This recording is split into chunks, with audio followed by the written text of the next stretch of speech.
think so. All right, we're live. Friday.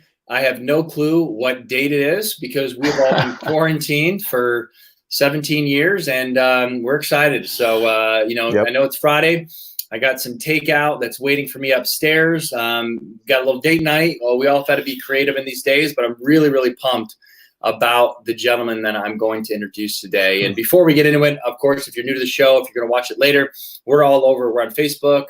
We're on my other Facebook page. We're on YouTube channels. We're on IGTV on Instagram, Insta story, Facebook story. We really want to add value. There's no pitch here. There's no ask here. All we want to do is completely just give. I think sometimes I get frustrated with all the thought leaders out there and authors that you have to click on this and you'll get this, and then you click on that and you pay this, and then finally you'll get to the content. So for me, I just want to get right into the content, and especially with real people that we are interviewing on the You vs. You show. So I'm just getting the book here. This is my book, You vs. You. It's universal. We all have battles that we're going through. And I think one of the biggest battles, that's why I want Jed on the phone, really the call, whatever you want to call it, is because you versus your health is obviously a huge battle for all of us as we face the COVID-19. And we also have you versus your freedom, freedom of the mind, inner peace. I think that's what we're all seeking. So I want to bring Jed right on. This guy's filled with energy. This guy is amazing. He's a martial artist. He's a teacher. He's a leader. He loves video games. He loves anime. And he has a great story. And for as young as he is, I am so, in his 20s, I am so taken back by his maturity, by his wanting to grow, by his just his stillness, his mindset. But he's been through a lot. So good and bad, just like we all have. So Jed, thanks so much for dialing in Colorado. So if you can just tell us a little bit about you, a little about your background and story, then we'll get right into some of the questions I have for you. Yeah, no, I appreciate all of that. Thank you so much. I was born in California. Burbank, California is where I'm originally from. I do live in the mountains right now. I'm in Grand Junction, Colorado. Nice. And a little bit about my background. I've been doing martial arts since I was a kid. I started when I was 5, got into karate, and it just kind of stuck with it. My dad, I was always watching, Jackie Chan movies, Bruce Lee movies, Jet Li, Donnie Yen. And I was enamored by it. It just captured me at a very young age. And, I just wanted to keep going with it. It's something it's helped me a lot. I grew up, I had a lot of anger issues. I had a lot of emotional issues, very sensitive, empathic kind of person. So like, I care about things deeply. And one way that I had to find ways to calm myself, and physical fitness was one way that really helped me cope with a lot of, without trying to outlash or anything like that. So let me ask you, because we're just going to spitball back and forth, and obviously you don't even know what I'm going to be asking you. None of my guests do, so it's great. But usually I find that piece that everyone can relate with. So you said calm yourself. So obviously we're in COVID-19, and we're getting some kind of sunshine. With certain states, I know Florida today opened up some beaches. I mean, it's good to see, right? I mean, we're getting kind of back, but a lot of people across the country and really around the world, this isn't an American thing. This is a worldwide thing. Calm yourself. So what are some things that you would recommend that has helped you kind of center yourself through the physical side and even the mindset side, the mindfulness side? Meditation. Like seriously. I know it might sound cheesy, might sound woohoo, you hear about it all the time, but meditation is seriously one of the best things for you. This isn't by any bias. This is from personal experience, because I used to get emotional. I used to get mad. I would, I'd punch through walls when I was a kid. I'd like break my door. I'd break sticks over trees and stuff. I was just lashing out. And it wasn't until I was about 14 that I really like discovered meditation. I always heard about it, but then I really delved into it and attempted it myself, and it was like, oh my gosh, I get this. I get it. And it's a lot of the times it's not what most people think, because there's so many different ways to meditate. Like there really are, but that's what's helped me the most, is really just like calming myself. Like I'll be having a bad day, like inside I'll be screaming, and like people are like, wow, you're so zen. I'm like, well, something's working, because it's just a way to really just kind of calm the waters inside of you. And that's what's helped me a lot. Well, if you've been living under a rock for the past 5 years, I mean, obviously maybe 5-10 years ago, a lot of people might thought meditation was for people in yoga. Nothing wrong with that, but hey, if you do yoga, meditation, I get it. But guys like us, right? Guys like, I love to work out, bodybuild, we can, as human beings, we understand like working out, push-ups, sit-ups, boxing really helps, but we sometimes forget emotional fitness. We understand physical fitness, but there's also such a power because your mind controls your body and your body controls your mind. So it's two in one. It's just this partnership with our physical being, and also our spirituality and our soul is tied into that. So I know this is kind of maybe to you and a kindergarten kind of question, a lower level question. But for the viewers, like, how do you meditate? Like, can you take me, like, when you wake up, like, what do you do? Like, do you just lie in bed? Do you grab your phone? Do you do like someone said Abraham Hicks was one of my favorites. Like, what do you do? Do you listen to guided meditation, sit in stillness? What is your routine? That's an awesome question. Because like I said, there's so many different ways to meditate. It started out very, sit still, calm my mind, and try and breathe. And when I started, terrible. Right. I was just like, things going crazy, and I couldn't sit still. My body would move. But I just, as I kept going with it, what I do, I prefer silence. It's hard for me for guided meditation. Some work, some don't. I agree. I really like to just sit and calm. Yep. But for me, how I do it is literally just calming myself. I'm not focusing like, okay, I have to breathe in for 4 seconds. I have to breathe out for 4 seconds. I don't focus on my breath pattern. I just like, calm. I just try and bring everything down. I just try and tranquil. Like I really try and think that. Right. And then once I get there, then I can focus on, and eventually it's like you said, it's like training. It's not training for the body. It's training for the soul, the heart, the mind. Yeah. And you're making me calm. Just big.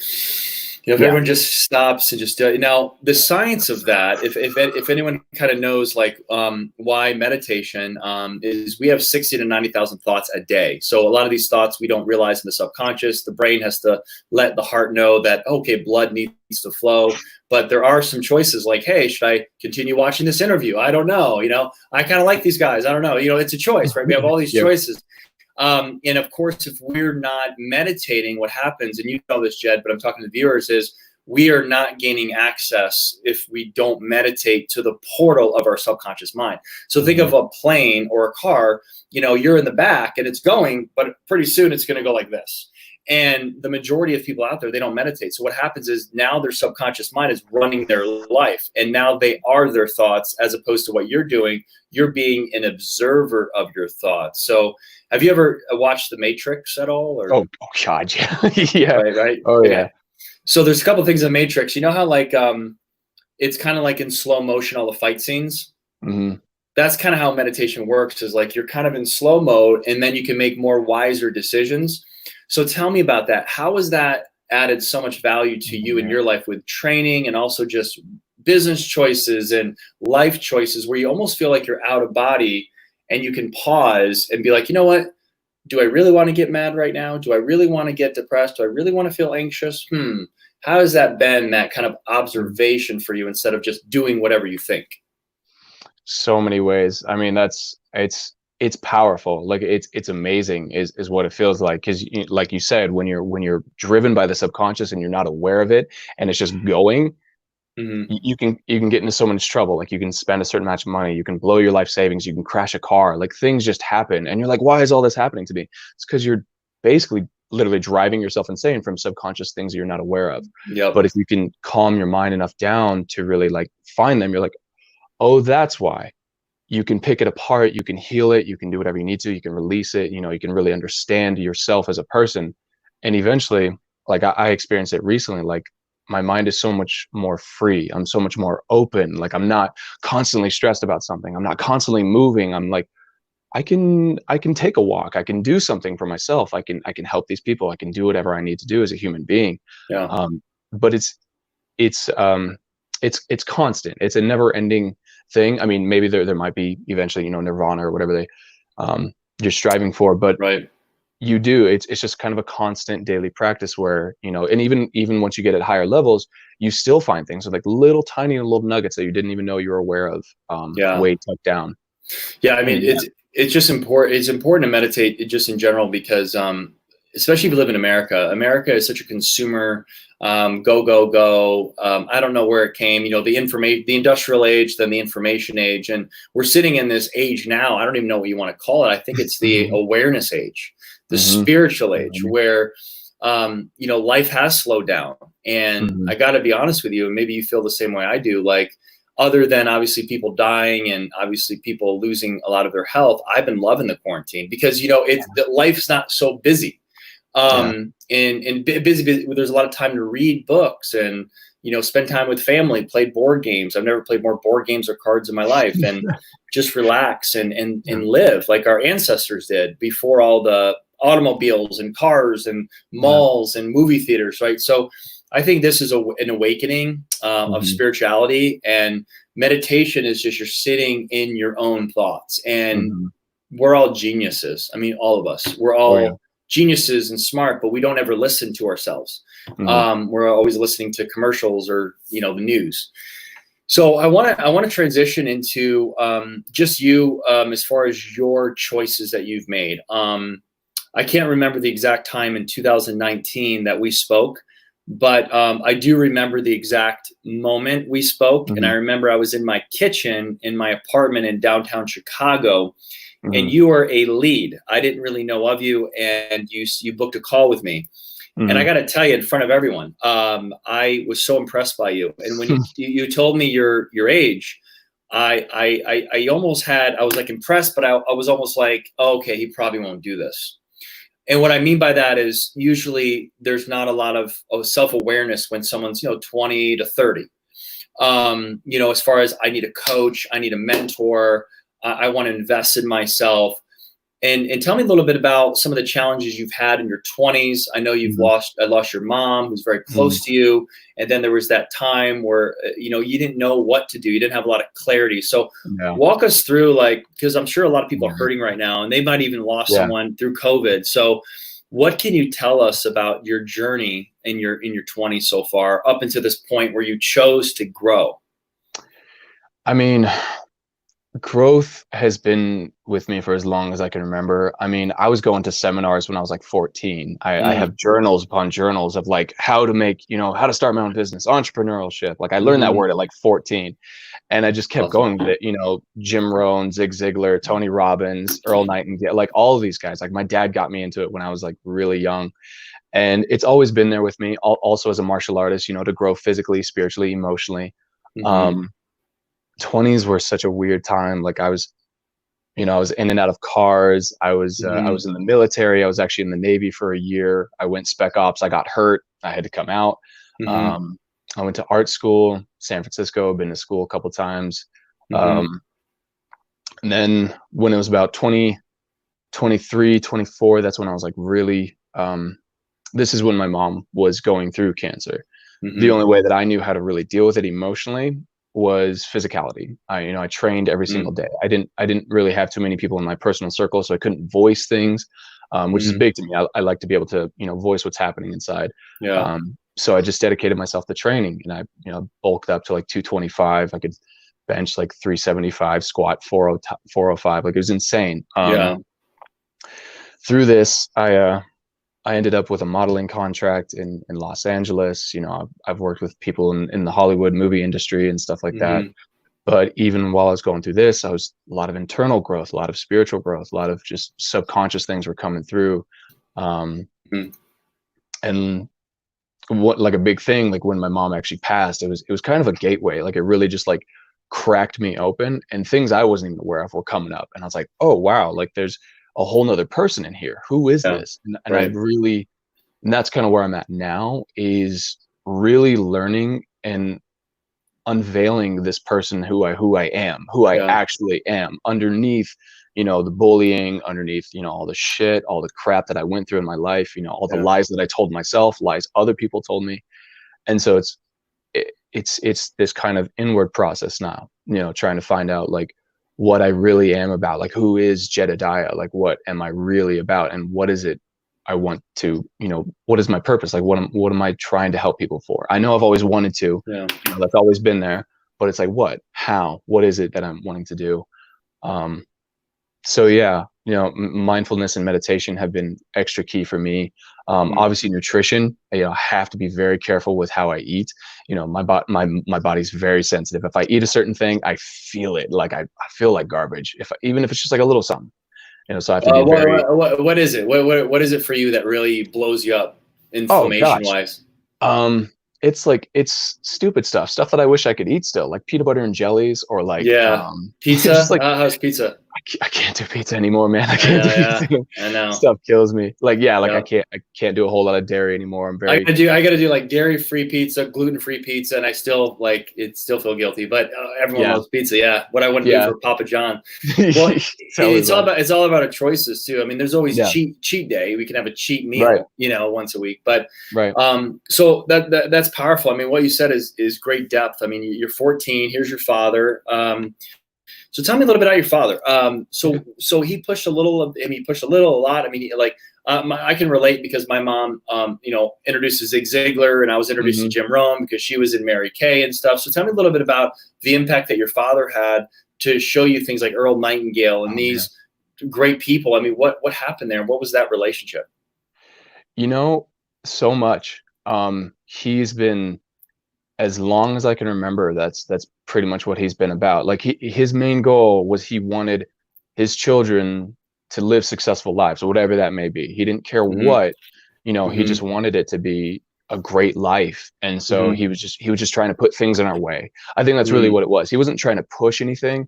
He wasn't like, you should do this or anything. It was like, here, I'm doing this, check this out, kind of thing. That's awesome. Yeah. And just so like, to expose you. Yeah. Expose you to the great stuff in life. Yeah. Yeah. Oh yeah. He was always like, I mean, I remember when I was like 15 going shopping in like at Beverly Hills and like going through like Armani shops and like, just because he was really into fashion, like he likes dressing nice and stuff. And it's like, I like to too. So it's just, but he would show, that there's better things out there. You don't just have to live podunk, kind of was kind of how I was for a little bit. Absolutely. No, I'm reading a book right now. I recommend it to everybody. It's the Science of Getting Rich. So this is what really inspired people like Zig Ziglar and Earl Nightingale. This is from 1910. And then you have Think and Grow Rich. And then you have another book here, You Are a Badass at Making Money, by one of my favorite authors, Jen Sincero. And yeah, so not, this is kind of off topic, but just, meditation, mindfulness, how does that play in someone's money consciousness? So with the money thing, where someone says, well, I'm not driven by money. And I think we shouldn't be driven by money, but we should be driven to be rich. Because when you're rich, when you're successful, when you have money, then obviously you could do so much with it. And you can go and travel. And I mean, you can do so much, but as opposed to if you're struggling, you're only going to be stressed about like that you might not even be able to get a gym membership if you don't have money. You can't really work out the way. So how has that helped you reach to that money consciousness level where that's opened up possibilities for you professionally, made you more creative, stuff like that, to be more mindful, and that kind of pops up as well? That's actually awesome. Because I struggled with that for a very long time. I came across so many opportunities to make copious amounts of money, and I struggle with accepting it because, we all have doubts and thoughts in our heads like, oh, who am I to have this? Oh, I'm not good enough. But it's the way that people think about money. Money is an energy. It literally is. It's not an actual thing. There's no such thing as money. It's just an energy.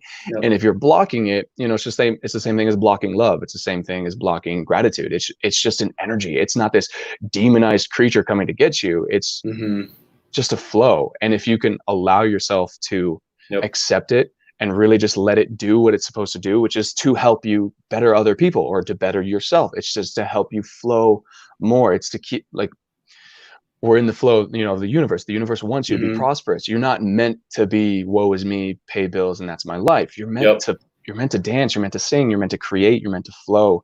And money in our society is a part of that flow. And if you can allow it to allow you to be yourself, the best self you can be, the world just opens up to you, and it's so much more fun. Like it's brighter, it's lighter, you laugh more, like, because you're not worried about this thing, this construct. And I struggled with it for a very long time. I think I still have a couple blocks here and there, but we will do. Yeah, absolutely. And I'm getting to a point where I can, because I know what I want to do with it. I want to put it places to help other people. Now, Yeah. obviously, you know, if you're money grubbing and you're greedy, that's a totally different thing. That's Right. it's almost like a But, sickness. but let's forget about that side of it, because Yeah. obviously. But let's talk about, I would say, being an entrepreneur myself for 17 years, being homeless myself, struggling with money myself, back in the day. And, and it's always kind of been a struggle. We've always had to fight our inherited, some of this is inherited emotions. If you look at like your parents, and then, your grandparents, your great grandparents, we all have inherited money issues. But like, what would you say to somebody that is struggling, and they've always struggled, and they actually are saying things like, it is what it is, it's just the way it is, when they actually have a birthright? And back, obviously biblical times, that was really true. Like, you have a birthright from your parents and you get it when they die. But like, now it's 2020, but we have a birthright. It's called abundant wealth, abundant knowledge, abundant success, once we really know what that is. So what would you kind of guide someone that's watching this, that's, well, I don't have money and I can't afford, anything, and the life sucks. And, what would you say to them to kind of like open up their eyes to be like, wait a minute, this is what you can, how you can shift, how you can make that shift in your thoughts? Wow. That's a great question. It's purely internal work. Because I've had friends who are like that, like, oh, it's just another day. It's this or that. It's like, no, it's not. It's not. There's so much more. But you have to go inside yourself to find that. Like, I can't give it to you. That's the hard part. I wish I would. I wish I could. I'd be like, look, here's a magic pill. Take it. But you can't. The only thing that I could do is maybe help trying to inspire them to be more grateful. Gratitude is huge. Right. If I've noticed, just recently in the past, year or so, the more grateful I am for what I have, the more just kind of is attracted to me. And I'm not doing, like, I'm not actively doing anything. I'm not seeking things. It's just happening. Well, you are, and watch this, Jed.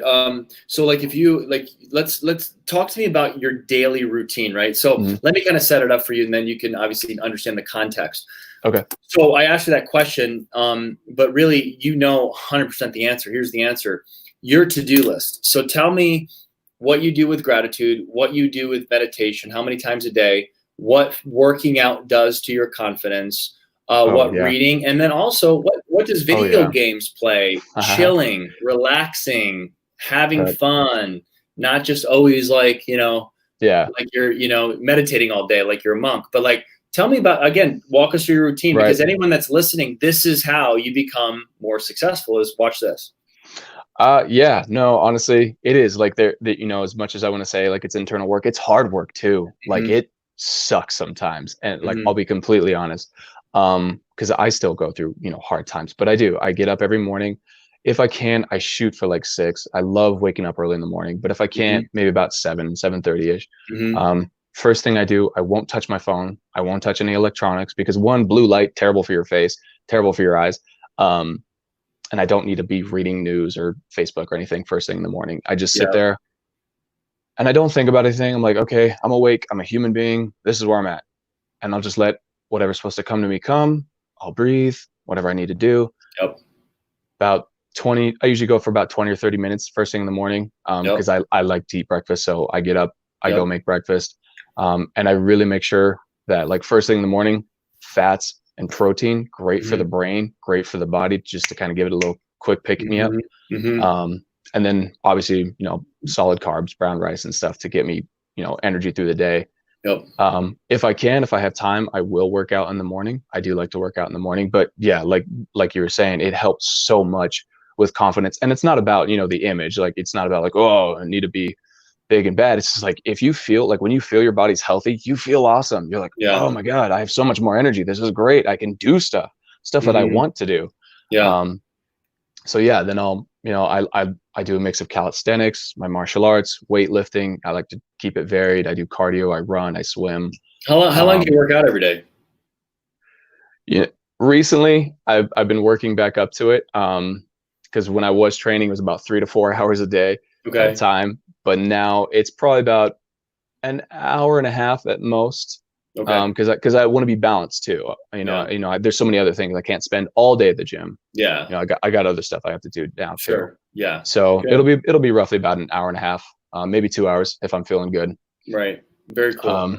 Yeah. So I know we're running out of time here, but I mean, this is so good because I think so many people get the philosophy of success. It's like, and there's a lot of like public speakers and some inspirational people on social media that kind of give like their little memes, and I'm sometimes one of them, but I always like to give like actual action steps. Mm-hmm. So the part of you versus you, the way that you can kick your own ass and win here in the you versus you battle is just what Jed did. It's like you versus your routine, you planning your calendar, you planning your workout, you planning what the actual workout is. Notice what he said. He eats breakfast. Some people are like, well, I don't need breakfast, but that's the most important meal. And if you eat it, you get your metabolism up. Yeah. Instead of this whole intermittent fasting.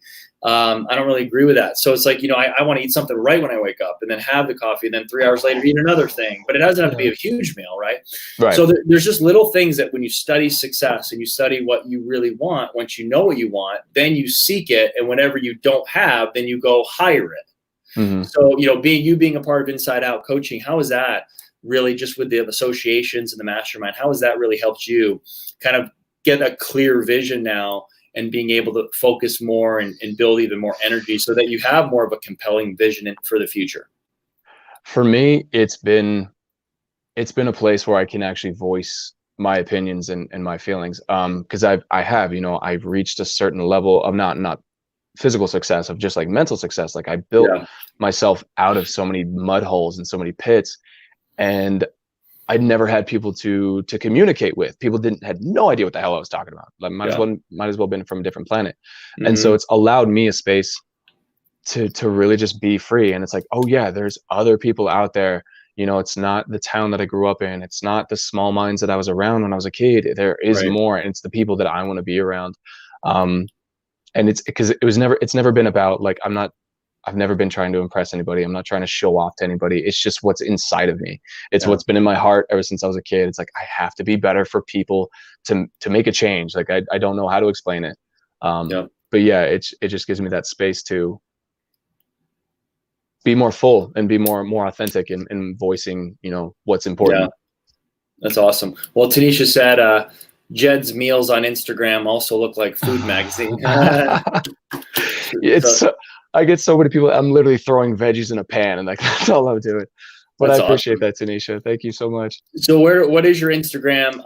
How do people follow you? Definitely share how people can reach out, follow you, be inspired by obviously your content. And I know you do a lot of videos about health, and you're showing it though. What I love about your videos is whether it's outside or in the gym, you're actually teaching, but you're showing people how to get more fit, and obviously it's all free. It's all right there on your Instagram. So I'd love for you to share your handle and how to follow you. Yeah. If anybody wants to, it's Bonyback Rivers 92. Weird name, but yeah, that's my Instagram handle. Boney, like Boney, right? Yeah. Like bony, like your bones. Yeah. Bony back. Okay. Bonyback Rivers. Okay. Perfect. Mm-hmm. Well, Jed, last couple thoughts here. What, for you, what would be one thing that you can share to somebody that might be on the fence right now, just thinking like, okay, I know I got to work out. I know I got to eat better.